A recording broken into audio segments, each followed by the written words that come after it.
Olá pessoal, sejam bem-vindos, sejam bem-vindas a mais um episódio de Experiências Extraordinárias. Hoje eu estou recebendo aqui um super executivo do mercado brasileiro, particularmente atualmente do mercado de tecnologia. Ele é o Fábio Costa, ele é General Manager na Salesforce aqui no Brasil, onde ele atua desde fevereiro de 2019. Ele lidera a operação da unidade brasileira para apoiar as empresas de todos os portes e segmentos no país em sua jornada de transformação digital que aprimoram a experiência do cliente. Nessa posição, o Fábio também é um embaixador dos valores da Salesforce. A gente vai conversar muito sobre isso aqui hoje. Confiança, sucesso do cliente, inovação e igualdade. Com bacharelado em processamento de dados na PUC do Rio de Janeiro, Fábio tem PhD e mestrado em administração de empresas pela mesma instituição, além de graduação no General Management Program da Harvard Business School. Fábio, que prazer te receber aqui. Eu sei que você tem uma agenda super complexa, então eu sempre agradeço o tempo de você estar doando o seu tempo para o nosso projeto. Melhor do que eu falar de você, é você falar de você. Conta pra gente um pouco quem é o Fábio, como começa a sua carreira, da onde você vem, o que você gosta de fazer. Dá um panorama geral pra gente, Fábio. Quem você é? Roger, é um prazer estar aqui com vocês. Super obrigado pelo convite e é sempre muito bom conversar, né? Eu entendi que aqui a gente tem uma conversa muito mais do que uma entrevista, o que é sempre bom. É isso aí. Troca sensacional para a gente. Boa. Quem é o Fábio? Fábio Costa, né? Fábio Costa é um carioca, nascido no Rio de Janeiro, na Gema do Rio de Janeiro, ali no Hospital Público, Hospital da Lagoa, do Rio de Janeiro, que fica ali perto do Jardim Botânico. Uhum. E a minha vida foi sempre no Rio, né? Eu, como você já falou, fui um aluno por muito tempo da PUC-Rio. Pode-se dizer que eu sou um filho da PUC-Rio, literalmente, sem dúvida alguma. Paguei muito boleto da PUC na graduação, mas depois no mestrado, doutorado, isso foi melhorando, porque eu acabei ganhando bolsas da CAPES, e isso facilitou bastante a minha vida. Comecei numa empresa de tecnologia pequena, uma consultoria, uma boutique de consultoria de sistemas no Rio de Janeiro, desenvolvendo sistemas para o Banco Nacional, Nacional Seguradora, Chase Manhattan, Petrobras, naquela época. Fiquei 5 anos, logo depois fui para a IBM, na época em que o Gessner estava chegando na IBM. Uhum. E foi muito interessante a minha chegada na IBM, porque eu tinha tido a oportunidade de trabalhar no Banco Garantia, naquela época, que ficava na Almirante Barroso. Né? Eu estava entre a IBM e o Garantia na Almirante Barroso. E, como bom carioca, eu fui avisado no Garantia, olha, está ótimo, você vai possivelmente poder entrar, ser do nosso corpo de desenvolvedores, e era uma época muito rica do banco, em crescimento, Jorge Paulo Lema ainda trabalhando ali. E, obviamente, eu tinha me formado em ciência da computação na PUC-Rio e não tive dúvida, vou para a IBM.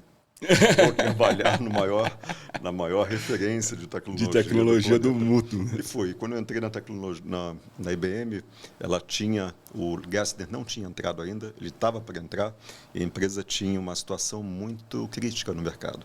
Era um momento de quebra da empresa nas baby blues. Né? Ele havia consolidado tudo e estava voltando a fazer a quebra. Logo depois o Gessner entrou e aí foi uma revolução. Então pude viver na IBM uma grande virada empresarial sensacional que foi feita na empresa, liderada pelo Gessner ao longo de 10 anos.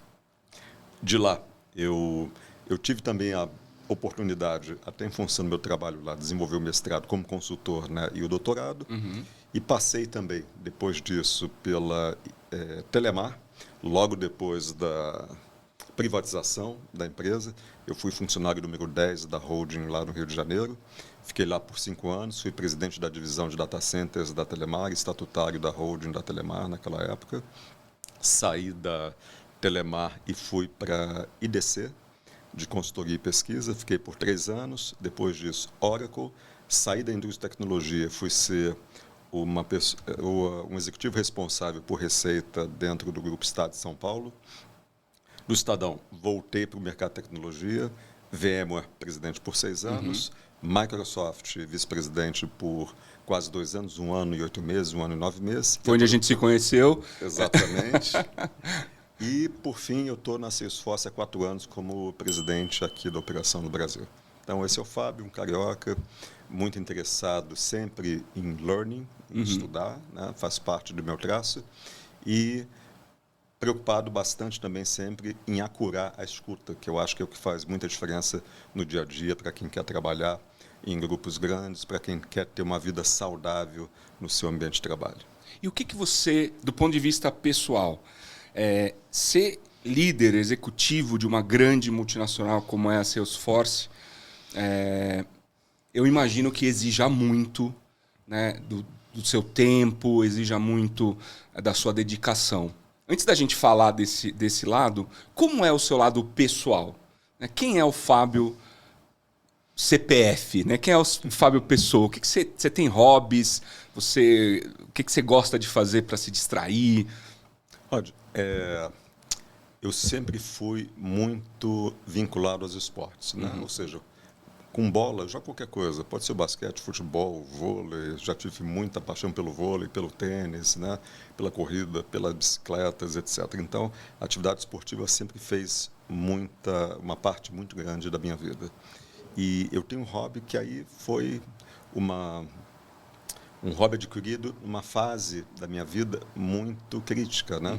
Eu tinha 18 anos, eu queria ser muito piloto de avião, né? Minha família na época não queria que eu fosse piloto de avião e acabou que eu fui piloto de avião na marra, né? Consegui tirar o brevet e fui fazer alguns bicos na época como piloto de avião, trabalhando com aviões pequenos e depois Que eu precisava legal. de umas 200 horas de voo para poder fazer uma prova da VARG na época, ou até mesmo da VASP, etc. Eu não tinha essas horas. E acabou que eu arrumei aviões para voar e eu comecei a ver que a vida era muito difícil nessa linha de negócio, nesse tipo de business, e também arriscada, né? Quando você voa com aviões pequenos, né? Acabou que com a pressão enorme, imagina, agora o filho único e o neto mais velho dos dois lados. Então a pressão era gigantesca. Pelo exemplo, né? Pelo exemplo, eu não poderia me arriscar tanto assim. Então eu parei e fui fazer o vestibular. Mas nesse momento de transição, a leitura passou a ser um hobby muito forte, porque foi uma redescoberta de identidade, de uma visão diferente do mundo, alguma coisa que me acalmasse o coração na época, acalmasse a mente, e acabou que a literatura entrou, o hábito de ler entrou na minha vida. E ele facilitou muito, porque quando você pensa no mestrado e fazer um PhD, é muita leitura. Então, eu acho que se eu não tivesse tido esse traço desenvolvido cedo, não tão cedo, né? Eu comecei a ler com 19 anos, de uma forma um pouco mais pesada. Dificilmente eu teria paciência ou a disciplina para ter levado o mestrado e o doutorado. Hobbies. Além dos esportes, da leitura, eu sou apaixonado desde pequeno por motos, né? Naturalmente, lembra que é um filho mais velho, neto mais velho, filho único. Também foi uma coisa difícil. Mas o engraçado é que eu gostava tanto que no dia do meu aniversário, não sei nem se isso é possível hoje mais, mas no dia do meu aniversário de 18 anos, eu já estava fazendo a prova de habilitação de moto. Não é que eu estava me inscrevendo numa escolinha, já estava tirando a habilitação. Eu fiz a mesma coisa. Você foi também? Exatamente a mesma coisa. Eu não queria esperar, não, vai ser hoje. Era o sonho, né, de ter habilitação. Exatamente, então eu não podia esperar um dia. No dia do aniversário eu estava lá, tirando. E tive várias motos, até que em 2012 foi a última vez que eu tive moto, né? Eu tinha uma moto de uma marca famosa, uma Big Trail, muito grande, etc. E eu sou casado pela segunda vez, tenho 3 filhos, na verdade, 2 do primeiro casamento e um enteado do segundo casamento, que é meu filho. Sim. Está comigo há muitos anos e tem exatamente a mesma relação emocional que tem os outros. E o mais velho, na época, com 16 anos, 2012, começou a ficar de olho na minha moto. Ele começou a olhar e queria entender como é que dirigia, queria dar uma volta. E eu perguntei para ele, cara, me fala uma coisa, você já sonhou que você estava andando de moto, que você tinha uns 4 anos ou 5 anos? Que eu me lembre, não. Você nunca me falou isso. E a conversa continuou e acabou que a conclusão foi, cara, você não é um cara apaixonado por motos. Você quer andar na minha moto. Se eu te der uma moto pequenininha, 125, você não vai estar interessado nela. Você não vai gastar tempo com ela. Você quer andar nessa moto. E aí eu falei, olha, não vai rolar, que é uma coisa engraçadíssima, né? Não faço o que eu faço, né? Não vai rolar, está proibido da moto, não vai ter a moto. E, by the way, eu vou vender a minha moto. Eu vendi a minha moto em 2012, em novembro de 2012. E o curioso é que agora, em novembro de 2022, esse está com 26 anos, trabalhando, de 24 também, o de 21 está morando em Vancouver por um ano. Eu falei, agora eu estou livre, eu vou poder fazer. Agora eu quero a moto de volta. E aí eu comprei a moto. Comprei a moto agora, Roger. Comprei a moto e sabe o que me deu muita satisfação? Foi o fato de que a minha esposa recebeu muito bem, ela entende, é uma super companheira, vai andar comigo, etc. também. Mas o que eu tomei de bronca dos filhos... Toma cuidado! Toma cuidado, você está protegido, olha lá, para que fazer isso? Troca essa moto, compra um carro conversível para andar. Eu falei, não, eu gosto de moto. Então, isso me deixou muito seguro de que esses últimos anos, né, nessa conversa com eles, foram super efetivos. Eu vou passar por isso. Eu tenho 3 pais agora que me controlam. Estão de olho em você. Estão de olho. Eu vou passar por isso. Eu também sou apaixonado por moto desde menino. Eu me lembro que na minha época tinha mobilete, né? Não sei se você pegou essa época. Peguei. E com, sei lá, 14 ou 15 anos eu consegui comprar minha primeira mobilete. Eu ganhei uma primeiro dos meus pais, com muita dificuldade eles conseguiram me dar. No terceiro dia eu fui assaltado, levaram minha mobilete. E aí eu fui trabalhar, tá? Eu comprei a segunda mobilete e desde lá, né? Eu tinha 14, 15 anos, talvez até menos, eu nunca deixei de ter uma moto.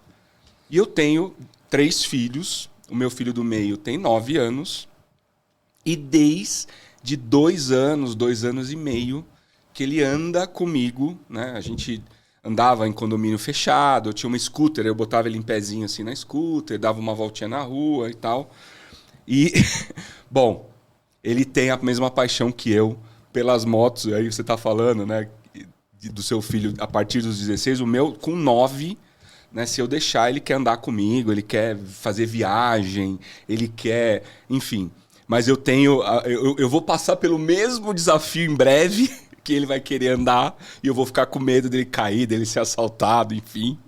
Mas é demais, né? Porque eu não sei o que acontece com você, mas para mim, andar de moto é uma meditação. É uma terapia, assim.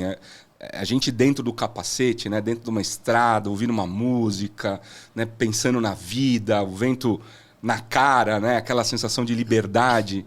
Eu já tive tantos insights, eu já pensei tanta coisa legal andando de moto, né, que eu compartilho a mesma paixão que você. Vamos andar uma hora juntos por aí. Eu tenho a impressão que a gente tem, obviamente, seu cérebro tem uma relação direta com o seu corpo. Sim. E qualquer movimento para o seu cérebro se traduz num esforço físico. De repente você está andando e não tem um esforço físico. Então, é algo muito diferente para a sua mente, né? O movimento traz prazer. É a mesma coisa, eu acho, como a pessoa que está descendo uma onda numa prancha, é um movimento, obviamente, além do contato com a natureza, né? Mas é um movimento, é uma situação de movimento onde o seu esforço é mínimo. E como o seu cérebro é um órgão econômico, ele está sempre focado na economia, né? No trade-off entre energia versus esforço. Benefício, esforço. Ele vê, nossa, isso daqui é maravilhoso, porque estou me locomovendo com esforço mínimo. Né? Então deixa eu me focar em outras coisas. Né? Eu posso pensar em outras coisas. Muito legal, eu não sabia que você tinha essa paixão por motos. E outra coisa em comum, eu também sou apaixonado por aviação. E lá com 20 e poucos anos, eu também fui tentar tirar o meu brevet, né, de piloto privado. E nesse meio tempo eu casei, tive minha primeira filha, aí eu comecei a ficar com medo. Né? Eu estava ali, eu tinha feito já a prova da ANAC, eu estava fazendo as primeiras horas de voo ali e tal. E eu fiquei com medo e parei esse plano. Né? Mas em algum momento da minha vida futura, eu ainda pretendo retomar esse plano e tirar o meu brevet para voar por aí, porque é uma outra coisa que me apaixona muito e e que era uma coisa assim, era um ritual que eu fazia, saía aqui de São Paulo de moto, ia até lá o aeródromo de Jundiaí, que tinha escola, aí, né, passava lá o dia e não sei o quê. Mais uma coisa que a gente tem em comum. Fábio, voltando pro ser presidente da Salesforce, muita gente me pergunta, e eu vejo que tem muita curiosidade acerca de como é o dia a dia de um executivo de uma grande empresa, né? A Salesforce é uma das maiores empresas de tecnologia do mundo, né? Uma das primeiras empresas, se não a primeira, acho que você pode dizer para a gente, que criou uma solução de experiência do cliente na nuvem lá 20 e poucos anos atrás. Você tem um monte de cliente, um monte de colaboradores. Como é o seu dia a dia dentro dessa organização? Rod, eu diria que não é uma particularidade da Salesforce, né? Modo geral, as pessoas que têm essa posição em grandes empresas, eu acho que tem que se concentrar em 3 coisas. Cliente, que são as interações de qualidade com os clientes, estratégia e sistema gerencial, que é a forma como você define a visão para a empresa e cria um sistema para acompanhar a execução dessa visão, e, por fim, pessoas, interação com as pessoas. E no meio disso tudo está um atributo que eu acho que é super importante, que é a questão da escuta. Você é um negociador 100% do tempo, seja dentro da empresa, seja fora da empresa. E a primeira falha como negociador é não escutar. A segunda falha, e tem até um livro que eu não sei quem é o autor, mas já me falaram do título, que é Give and Take. Né? E é você chegar com take antes do give. Primeiro ponto. E você normalmente chega com um take antes do give porque você não escutou, então você não tem a menor ideia do que é o give. E esse tipo de skill funciona tanto dentro da empresa quanto para fora da empresa. Funciona com o cliente, funciona com os funcionários, funciona com os parceiros, funciona com a sua esposa ou seu esposo, com seus filhos, amigos, com o síndico do prédio e assim por diante. Então, a primeira coisa é como é que você consegue, isso é um desafio para mim, eu acho que uma vez que você consegue ultrapassar esse desafio, ele é muito benéfico para a pessoa, para o indivíduo, é quebrar a barreira entre o profissional e o pessoal. O profissional tem que positivamente influenciar você na sua vida pessoal e o pessoal tem que te influenciar positivamente no profissional. Um erro bastante comum, eu acho, é compartimentalizar as coisas. Eu sou uma pessoa no trabalho, sou outra pessoa na vida pessoal. Eu acho que isso é muito comum hoje em dia. Né? E não faz sentido, porque você perde a oportunidade de vários aprendizados que não são nem para a empresa, nem para a sua vida pessoal, são para você como indivíduo, na sua evolução. Então, a vida de uma pessoa que tem uma função de liderança, ela, primeiro, é muito baseada em disciplina para poder identificar, na minha avaliação, os pilares mais importantes, para mim, são esses 3, estratégia, sistema gerencial, clientes e pessoas internamente, e poder dividir o tempo de forma igualitária entre esses temas. Muito bacana. E conta um pouco para a gente de quem é a Salesforce. Salesforce é uma empresa que agora tem 21 para 22 anos. Ela foi criada na Califórnia pelo Mark Benioff. Uma empresa que nasceu num quartinho lá na Califórnia. O Mark tinha sido um funcionário da Oracle, antes um vice-presidente de vendas com bastante sucesso. Ele saiu para fazer um ano sabático. Naquele momento, voltou, teve uma ideia de montar essa empresa e ela se diferenciou por 2 aspectos. Primeiro, pelo aspecto de ter uma tecnologia 100% baseada na nuvem. 20 anos atrás, não existia Acho que foi a primeira, né? Foi a primeira. Foi a primeira. Eu me lembro, eu já estava no mercado de trabalho nessa época, já trabalhava com CRM, e eu me lembro, né, de ouvir falar nessa Salesforce naquela época em computação em nuvem, quando ninguém mais falava disso. Exatamente. Ela foi a primeira a ter esse insight de montar uma empresa onde o cliente poderia fazer uma assinatura, como você faz hoje uma assinatura da Netflix, utilizar o aplicativo sem ter nenhum computador, storage ou qualquer outro dispositivo próprio para processamento. Né? A segunda diferenciação foi o fato de que você tinha uma empresa com um propósito sendo criada, que se diferenciava. Hoje a gente fala muito hoje de ESG, de give back, etc. A Salesforce fala disso há 20 anos. Essa é uma moda de 5 anos para agora, né? E a Salesforce nasceu com esse DNA. Então, eu diria que também isso foi um forte diferencial para a empresa naquele momento. E o terceiro foi de conseguir construir uma tecnologia que atenderia a todos os tipos e perfis de clientes, desde o escritório de dentista ou uma padaria até um mega banco americano com milhares e milhares de funcionários trabalhando e bilhões de clientes trabalhando, funcionando. Isso faz a diferença para esse esforço. Essa é a mágica. Você, de certa forma, quebra a barreira de entrada da tecnologia para viabilizar a competição. Antigamente, para você ter uma solução sofisticada como essa, você tinha que ser um grande banco, um grande varejista, uma grande operadora de telecomunicações para ter acesso, condição de investir nessa solução. Hoje, essa solução é para esse cliente, com muito poder aquisitivo, e também para o cliente individual. A gente tem clientes que são pessoas, no caso, com uma MEI, uma pessoa só que trabalha e usa o seu esforço para gerenciar a relação com seus clientes. Vocês conseguem atender. Isso sempre foi muito incrível. Eu, por razões da vida, né, eu sempre tive, de alguma forma, concorrendo com a Salesforce. Né? Então, eu passei por Oracle, por SAP, por Adobe, enfim. Gênesis não concorre, mas... então, eu sempre olhei isso, eu sempre achei muito incrível como a Salesforce consegue fazer isso, né? De vender desde, como você disse, da padaria que precisa ali de 3 usuários, 2 usuários, enfim, um negócio muito mais simples, até um negócio com uma escalabilidade gigantesca, com uma complexidade enorme. Eu acho que esse é um ponto, uma visão do marketing que, né, é incrível você pensar que 20 e poucos anos atrás o cara pensa em nuvem, computação em nuvem, né, e depois o cara pensa em ter essa escala. Né, é um negócio que realmente é de tirar o chapéu. Ô Fábio, me conta uma coisa.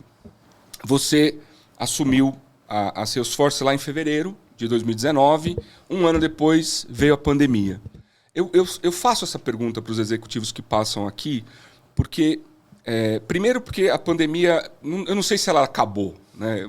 Eu não consigo dizer se ela acabou, porque vira e mexe, vem uma nova variante, né? Novos contágios, a gente tem que tomar mais cuidados. A gente está gravando aqui, hoje é dia 23, agora dia 25, volta a obrigatoriedade de uso de máscara em avião, aeroporto. Né? Então, quais foram os maiores desafios que você encontrou do ponto de vista de liderar um time lá na pandemia, e quais desses desafios ficaram para você e você ainda está lidando com eles? Rod, a gente fechou o escritório acho que foi no dia 20 ou no dia 15, alguma coisa assim, de março de 2020. E, na minha expectativa, a gente ia ficar fechado por 2 semanas, ia voltar. Ia ser alguma coisa muito passageira. E, rapidamente, a gente viu que a história ia durar muito mais. A transição para um trabalho a partir do home office foi muito simples. A Salesforce tinha já a cultura, a tecnologia, então não foi um problema.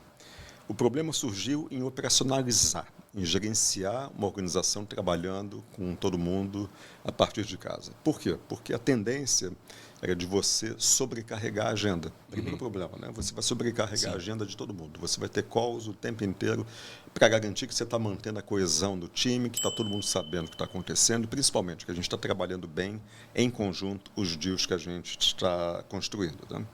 E isso foi uma super sobrecarga, porque imagina que você tinha pessoas que não tinham a infra dentro de casa, tinham crianças pequenas, a esposa ou o marido estavam dentro de casa também, ou outros parentes. Então, no começo, essa mensuração, o entendimento da situação particular de cada um foi difícil, mas a gente conseguiu reagir rapidamente para poder fazer um gerenciamento melhor e garantir que as pessoas tivessem também uma preocupação com a saúde mental. E a partir desse entendimento, a saúde mental das pessoas que trabalhavam no Salesforce passou a ser uma prioridade. Nós começamos a ter várias iniciativas para garantir que isso estava acontecendo, que isso estava na pauta, se mantendo, que estava na pauta, que era importante, inclusive com programas de suporte, de apoio para quem quisesse procurar esse tipo de auxílio com a empresa. Passamos os 2 anos, né, e A pandemia não acabou.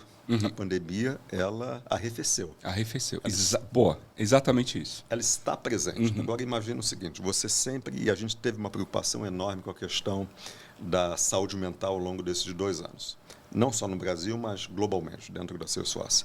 Agora, imagina que você, depois de um período de muito estresse, normalmente o que acontece é, se você é um maratonista, você vai correr, fazer um exercício muito forte, seu corpo, sua mente, eles aguentam, no caso, aquela sessão de estresse físico, e quando você relaxa, o seu sistema imunológico cai. Né? E aí sim você fica gripado, doente, depressivo, o que for.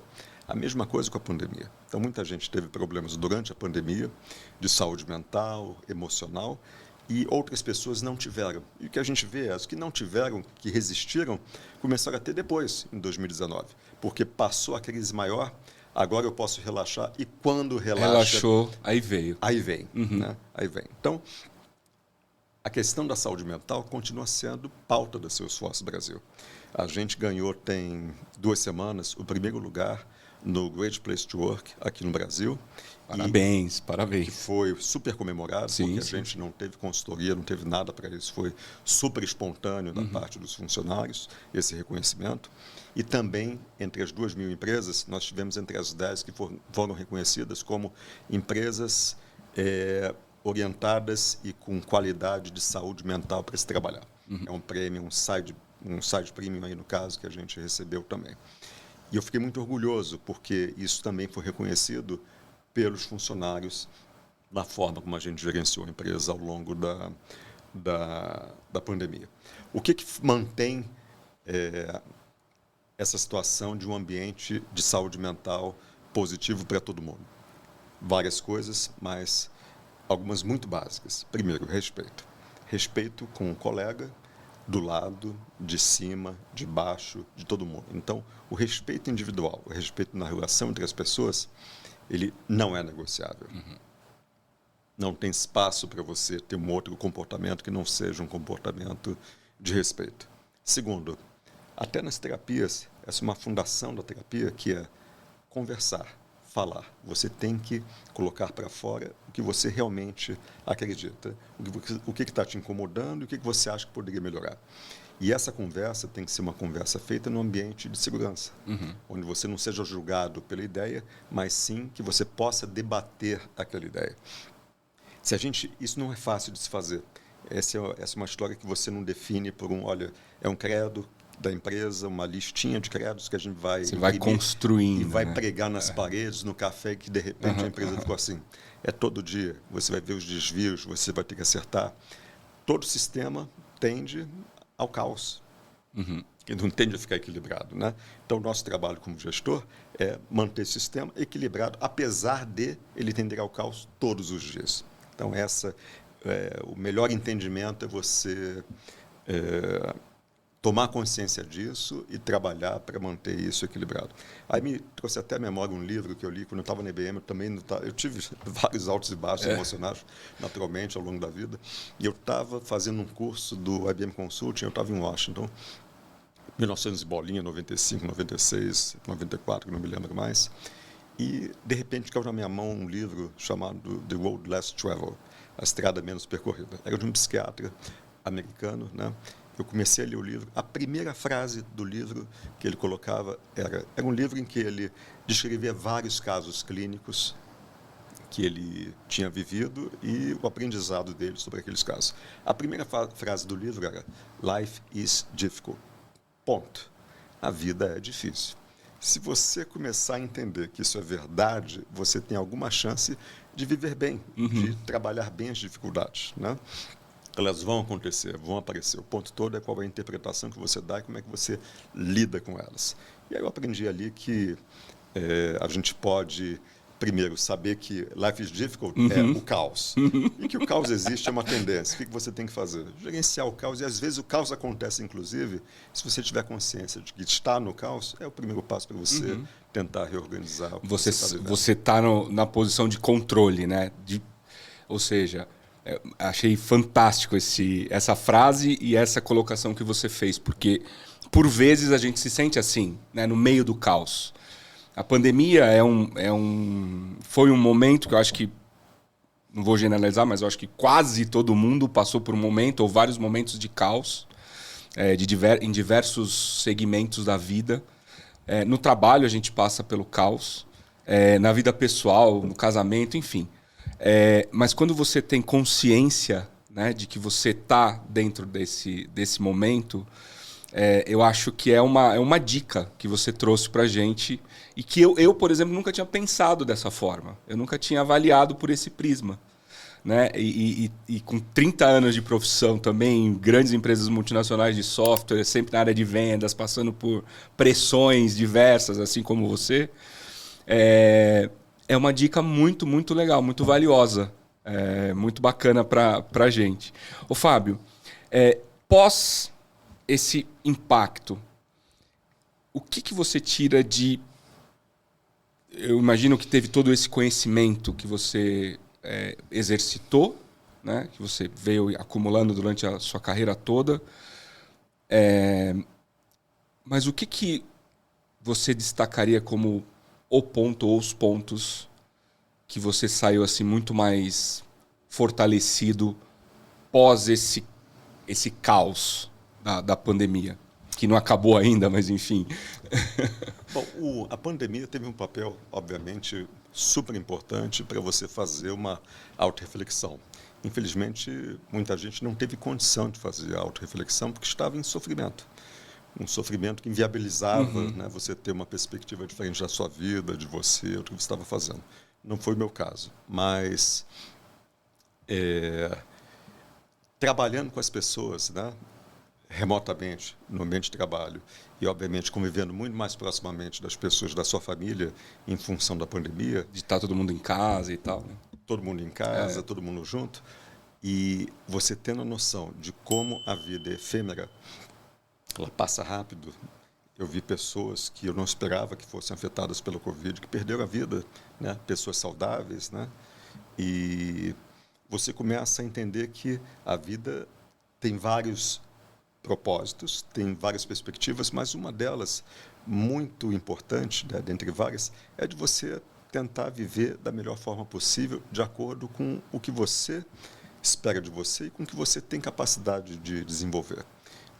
Cada dia passou a fazer muita diferença para mim, né? Cada dia passou a ter um valor muito importante para mim. Eu comprei a moto de novo agora em novembro, exatamente por causa disso. Pensando que... Deve ter essa reflexão aconteceu, né? Com certeza. Eu gosto, eu quero viver esses momentos. Com todo cuidado, claro, mas tem uma parte... O prazer vem de várias partes, né? O prazer na vida. Então, como é que você desenvolve um prazer para a sua vida? Isso é muito importante. Que não dependa dos outros, não dependa do reconhecimento profissional, da promoção que você recebeu, não dependa da qualidade da relação que você está tendo com outras pessoas no trabalho. Lógico que tudo isso é muito importante também. Mas quando é que você vai negociar com a pessoa mais difícil que tem para você negociar, que é com você mesmo? Quando é que você vai chegar num acordo com você sobre o que você quer? E o que te faz feliz e como é que você vai fazer para isso acontecer para você sem prejudicar os outros aspectos da sua vida pessoal? Como é que você... E essa é uma negociação que normalmente não acontece. Se a gente voltar de novo para vendas, um vendedor é um negociador. As pessoas, às vezes, eu me lembro no começo da minha carreira, eu comecei como consultor. Para mim, ser um cara de vendas era terrível. Eu jamais seria um cara de vendas naquela época. Como assim um cara de vendas? O cara de vendas vai lá tentar convencer o outro a comprar alguma coisa. Eu crio as soluções, eu sou um consultor diferente. Eu tenho a inteligência da solução, da resolução de problemas. Mas todo mundo é vendedor. Todo mundo é um vendedor, logo todo mundo é um negociador. E qual é a negociação que você nunca faz? E ela é primordial para você ser um bom negociador. É você negociar com você mesmo o que você quer. Seja para a vida, seja até para uma negociação, especificamente falando, né? Antes de você sentar para negociar alguma coisa com a sua esposa, é você negociar com você. É isso mesmo que você quer? Até onde você quer ir? Quanto que isso vale realmente para você? A partir daí, se você tem uma negociação com você e você tem certeza daquilo que você quer e até onde você pode ir, né, e o que você quer manter de pé nessa negociação, você vai ter provavelmente uma chance de sucesso muito maior nessa conversa, nessa negociação. Então, aquele vínculo de vendas, uma visão mais pejorativa, morreu completamente para mim. Todos são vendedores, o que significa que todos são negociadores, e a negociação mais importante é a negociação que você tem que fazer com você o tempo todo. Fantástico. Fábio, me conta uma coisa. Sonhos. Quais são os sonhos do Fábio para os próximos anos? Imagino, você já está numa posição profissional de bastante destaque, né? Quem está ouvindo a gente tem uma audiência muito grande de jovens que estão no início de carreira, ou executivos que estão começando, né, nessa função executiva e que ainda sonham em chegar em posições como a que você está. Você já está nessa posição, né? Já trabalhou duro, né? Já contou um pouco da tua história. E quais são os seus sonhos, né? O que sonha o Fábio para o futuro? Rod, os sonhos, eles vão aparecendo e vão mudando naturalmente, né? Às vezes você tem um grande sonho profissional que quando você atinge, e a gente escuta várias histórias como essa, o sonho, ou melhor, o prazer vinculado àquele sonho, ele desvanece muito rápido, né? É muito efêmero o prazer que vem dele. O sonho que eu tenho hoje é de conseguir garantir que eu tenho um autoconhecimento de forma que eu consiga continuar fazendo as coisas que me dão prazer, mas que eu tenha certeza de que eu estou fazendo as coisas que me dão prazer. Né? Então, trabalhar na Salesforce é um grande prazer. Mas eu tenho que ter consciência disso e por que eu estou fazendo isso? Então, é um processo de autoconsciência para cada vez mais eu ter escolhas conscientes. Muitas vezes, ao longo da vida, você não faz as escolhas conscientes e elas não precisam vir só depois que você chegou a certa idade ou certa posição. Então, o sonho é a evolução dessa questão do autoconhecimento. Não quer dizer que eu vou virar um guru, que eu vou morar na montanha, nada disso. Quer dizer só que eu vou tirar mais satisfação, seja lá do que eu estiver fazendo. Eu trabalhei muito, é verdade, você tem razão, mas nem sempre com muito prazer. Né? Mas isso não precisa ser assim, porque essa questão de ter prazer, não ter prazer, está com você, não está fora de você. E esse é um insight muito forte, que se eu tivesse tido esse insight com 21 anos, 22 anos, minha vida teria sido totalmente diferente. Talvez eu tivesse performado muito melhor do que eu performei. Né? Só que você acaba tendo esse insight muito depois. Né? E como fazer isso? Como a gente achar esse prazer de trabalhar? Por exemplo, você comentou, eu tenho muito prazer de trabalhar na Salesforce, né? Mas já trabalhei com coisas que eu não tive prazer. Como que você conseguiu chegar nesse nível? Né? Imagino que com muito autoconhecimento, como você mesmo citou. Mas tem algum caminho que você sugeriria para as pessoas? Eu não tenho dúvida. Aqui, Rod, o que fez a mudança, fez a diferença para mim, eu acho que pode fazer a diferença para muita gente. Toda situação, seja na vida profissional ou pessoal, tem o seu lado negativo, tem o seu lado pesado, desgastante. Quando você consegue colocar as coisas em perspectiva, tudo faz uma diferença, né? Ou seja, você consegue ter uma avaliação diferenciada do que está acontecendo e se colocar de uma forma mais serena naquela situação e ter formas de avaliar o que fazer. Só que, como é que você faz a mágica de sair da situação e se colocar de fora da situação, olhar você do balcão, como existem algumas metáforas, né, algumas recomendações da psicologia, de vários outros livros de negociação, etc. Como é que você faz isso? Não é fácil. A forma de fazer isso, para mim, que funcionou, foi a leitura. Então, se você começa a ter um conhecimento forte do contexto social em que você vive, do contexto empresarial, isso é através do livro de história, de sociologia, de psicologia, muita psicologia, dos romances. Eu, particularmente, gosto dos romances que são obras de arte, né? Obras-primas do romance. Não é o romance particularmente para mim, não é romance descartável, fast food do romance, mas sim os romancistas que marcaram a época. E você pega um Dostoiévski, você pega um próprio Shakespeare, você pega outros romancistas mais modernos. Por quê? Porque eles fazem uma mágica que é muito interessante, que é, você tem uma vida só, que é a vida do Roger. Quando você lê um romance, se aquele escritor é um artista, se ele é um gênio da literatura, ele vai botar você dentro da cabeça do protagonista.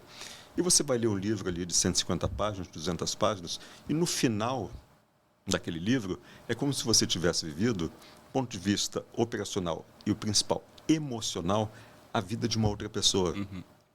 É como se você tivesse vivido várias vidas.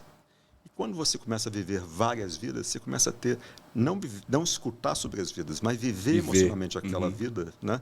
Você começa a ter várias referências que permitem você sair da situação atual e tomar perspectiva. Então, você pega lá o Les Misérables, né? Victor Hugo, aí tem o Jean Valjean. Sofreu horrores, né? Teve uma vida incrível com os filhos, com a filha, na verdade, né? Até o final, o quanto que ele se doou, a questão dele com a religião, com o superior, a questão do certo e errado, no meio de uma revolução que estava acontecendo na França. É uma vida riquíssima. E aí, várias vezes, é incrível, né? Você pega uma situação como essa, que você está vivendo, não como essa, que eu estou longe de viver uma situação como que ele viveu, mas você pega uma situação mais corriqueira, como do dia a dia, né? E fala, essa situação é pequena, olha só que viveu, como foi emocional daquela parte, o que eu poderia ter aprendido, né, naquela peça em relação a essa vivência. Esse é um caso, você pega lá Crime e Castigo, de Dostoiévski, o Raskolnikov também, ou seja, todo o dilema que ele viveu, o dilema não é só o dilema que ele viveu no livro, mas vários dilemas que você vive, o sofrimento emocional que ele teve, e você entra naquela mente, vive o mesmo drama e vê como é que é o desfecho da história. Isso é arte, isso é algo que eu diria que o valor você não consegue calcular para a humanidade, para quem consegue entrar e tem a vontade de entrar e entrar nas cabeças. É como se te dessem várias vidas para você viver. A partir daí, você consegue tirar a perspectiva. Tenho a impressão que hoje, às vezes eu caio refém dessas histórias, que é pegar lá um streamer, cometo o erro, né? Eu vejo o primeiro capítulo de uma série.